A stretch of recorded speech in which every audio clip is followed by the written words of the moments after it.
If you're a goaltender, tend the goal. And if you're a skater, skate!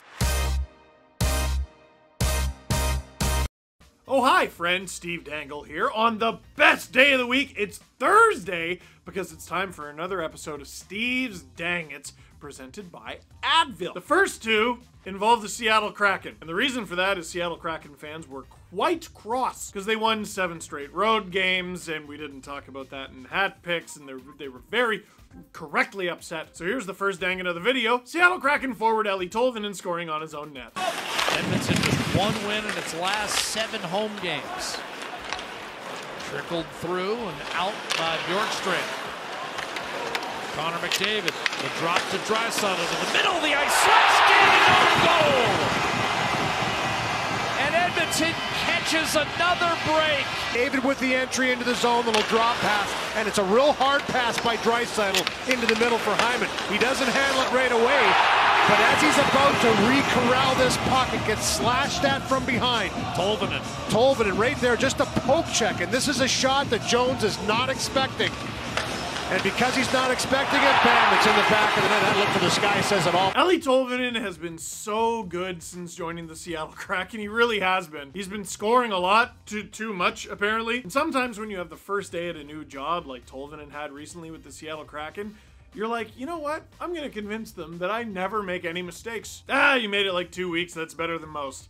That's a dang it. This next dang it, as promised, does feature the Seattle Kraken, but it is them giving the dang it. The Seattle Kraken set an NHL record by sweeping a road trip of 7 or more games. That's why Seattle Kraken fans were like, give us a little bit of time on the screen that's positive. And I will, and I am. But did you have to be so mean to the Chicago Blackhawks throughout the process? Chicago gave up 6 goals to the Seattle Kraken in the first period alone at home. We're in the vicinity. Lafferty got a jab at it. And here's Morgan Geekie with the flip to Daniel Sprong. Sprong comes in and scores. Down again through traffic, and Beniers scores! Kane tipped, and it's through Isaac Phillips. And here's Jared McCann, who's got a big-time shot, and he scores. Riding heaters coming into this game, Seattle especially so. A 7-game win streak. Here's Beniers for Burakovsky, and Burakovsky scores. Yanni Gourde tries to lead Tolvanen, and Tolvanen scores. Games in hand, and we can tie LA for second place if things go well for McCann scores. Wow. If I watch my team give up 6 goals in the first period and then develop a headache, I might consider an Advil. Peter Mrazek made 1 save before getting pulled. 1. He made 1 save before getting pulled. Felt the need to say that again. He made 1 save before getting pulled. He allowed 4 goals on 5 shots before he got pulled, and then Stalock didn't fare much better in the first period in relief. Now, everyone was dumping on Peter Mrazek, and let's be honest, he wasn't terribly good on a lot of these. The first goal, it's like, all right, here's a map. Can you point out where you think the net is? But basically, all of these are uncontested point-blank chances from within 10 feet, and that feels not ideal. I think the driest one is Jared McCann very clearly trying to figure out what he should do, and a tiny voice in his head said, shoot it, stupid! And so he did, and it went in, because of course it did, because if a team gives up 5 goals in the first period, you should go for 6. I doubt it'll be difficult. Imagine being a Blackhawks fan and buying tickets to this game. Oof. That's a dang it. Now for our next dang it, just to give it back to the Chicago Blackhawks a little bit, here's Casey Mittelstadt scoring the overtime winner against the Sabres. In 3-on-3, just fewer skaters on the ice. Here's Mittelstadt. He's got Jost open. Mrazek makes the save on the Mittelstadt shot. Tyler Johnson springs the break. Johnson looking for Seth Jones. Save Anderson. He keeps going in. Hawks win it in overtime. Going to get himself an assist on this play. Love the work from Tyler Johnson to buy himself some time so that Seth Jones can get to the net. Jones ties the game with less than a minute and then wins it in overtime. Another 3-point night for Seth Jones. And the Hawks get out of here with a big-time home ice victory. Okay, raise your hands, be honest. After I said that, were you like, Casey Mittelstadt's on the Blackhawks? He's not, but for this one very brief moment, he was. Listen, this puck's probably going in anyway, but that's a tough one. That's a dang it. This next dang it is more of a blooper. It's a hot mic with Nick Foligno. Have fun censoring this one, producer Nick. Do not forget to censor it. Konechny, a hard stop, meets a Nick Foligno check, and Foligno and Konechny are gonna go. And the linesmen step in. That McPherson, number 83, is an imposing physical presence. Kind of expected this a little sooner. Philadelphia number 11 has 2 minutes for roughing. You're telling me I should just go pound his face? 17 for Boston has 2 minutes for a cross-checking.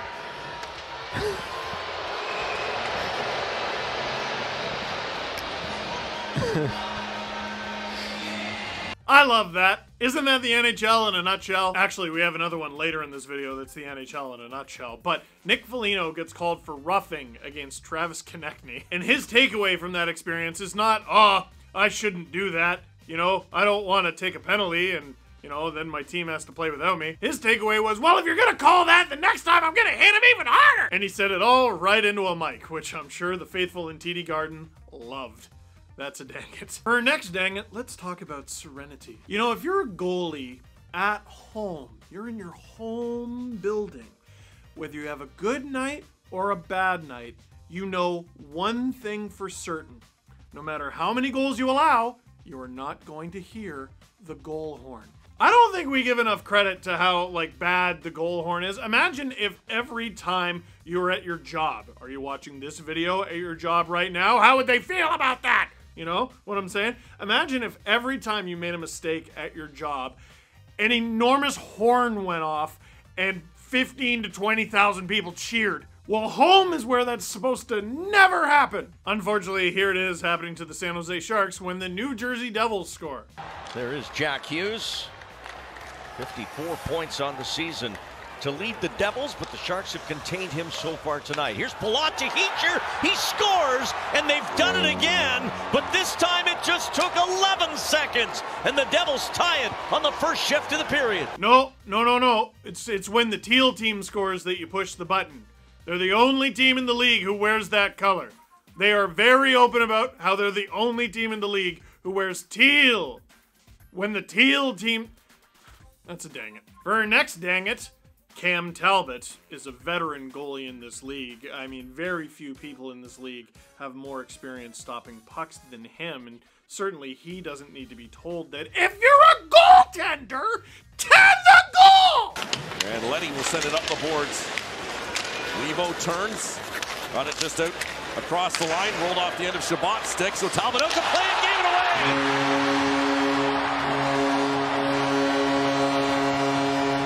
Talbot had to rush out, and he healed it, and left it wide open, and the Blues make it 2-0.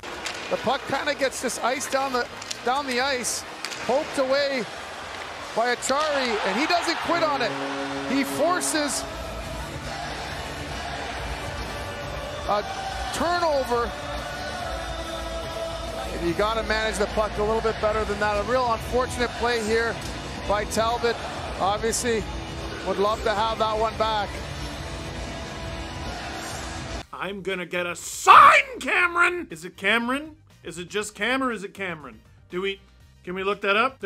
I'm in a room alone. I'm in a room alone. Now this is a bad giveaway, but I do want to poke a little bit of fun at producer Nick, who does a great job. But he wanted to point out that this was the eventual game winner, and I thought, oh no, Uf Maron, that's terrible that he allowed the eventual game winner on a misplay like that. It's the first period, Nick. It's the first period. I mean, yeah, you're right, technically, but no. I mean, if it's a dang it that that's the game-winning goal, then it's a dang it that his team only scored one.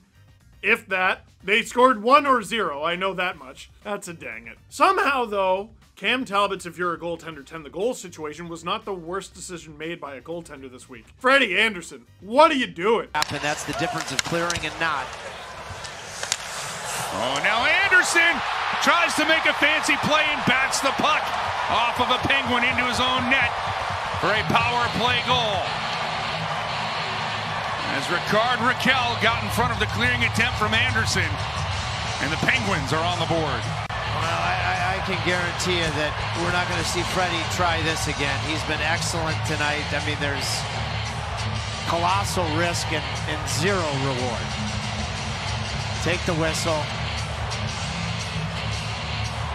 You've had a decided edge in the face-off circle in this hockey game through 2 periods. And Rakell, give him credit. No! I love Rod Brind'Amour for his facial expressions. Like, there are very few coaches in the NHL who are more expressive without shouting. That's an important distinction. They all show, but no one gives whatever that contorted face is that Brind'Amour does, no one does it better. I would love to be a fly on the wall for that conversation with Freddie. What's the matter with you? Like, I get what Anderson's trying to do. He's trying to help out the penalty kill and get it out of the zone. And, you know, if he hits it into the corner, then his team's got to work a lot harder. Okay, but can I suggest, you play for the Carolina Hurricanes, man. That's like winning the lottery for a goaltender. You play for the Carolina Hurricanes. Remember Peter Mrazek, who we showed earlier in the video?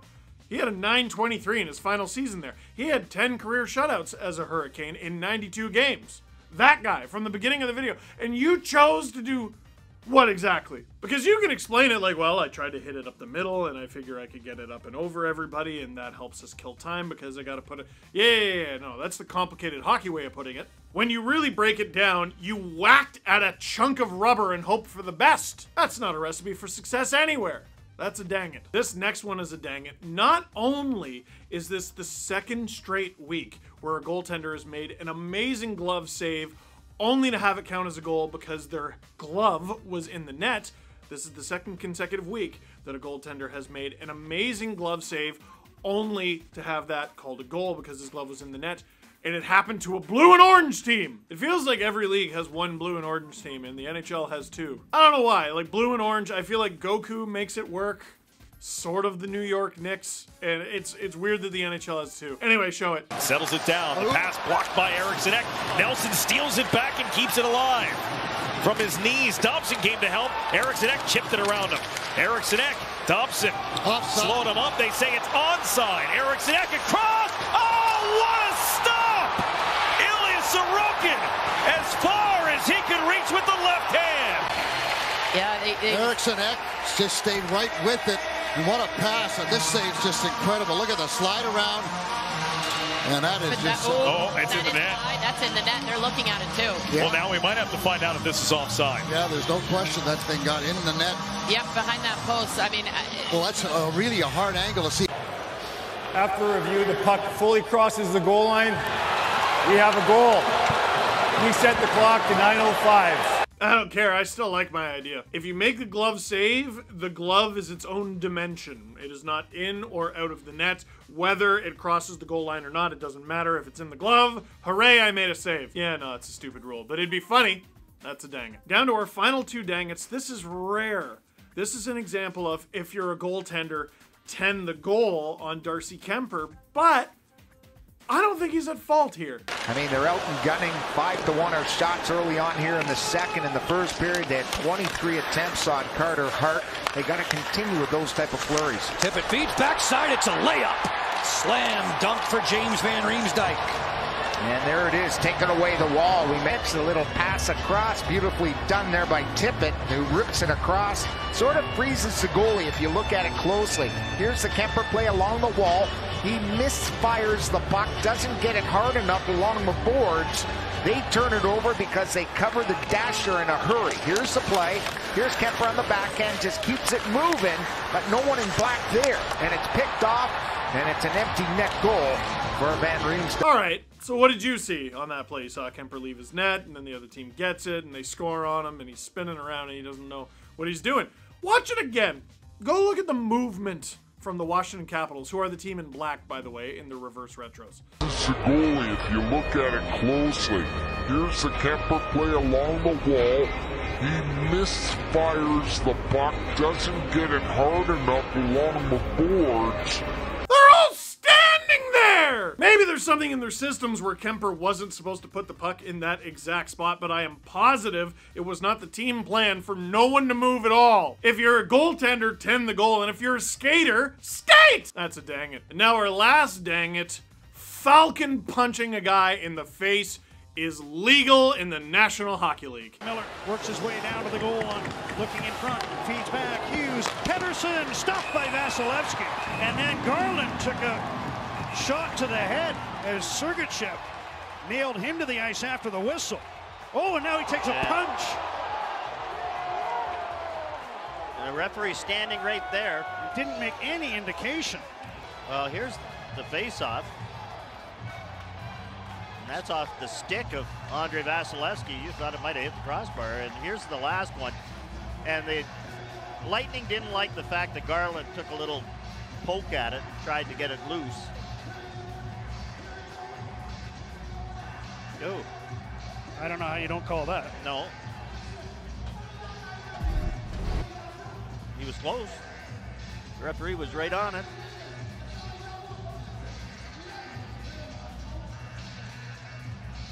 And worth noting that Garland, upset, throws his helmet into the penalty box. You might be flabbergasted to know that that was not called. That wasn't a penalty. It was a fine, though.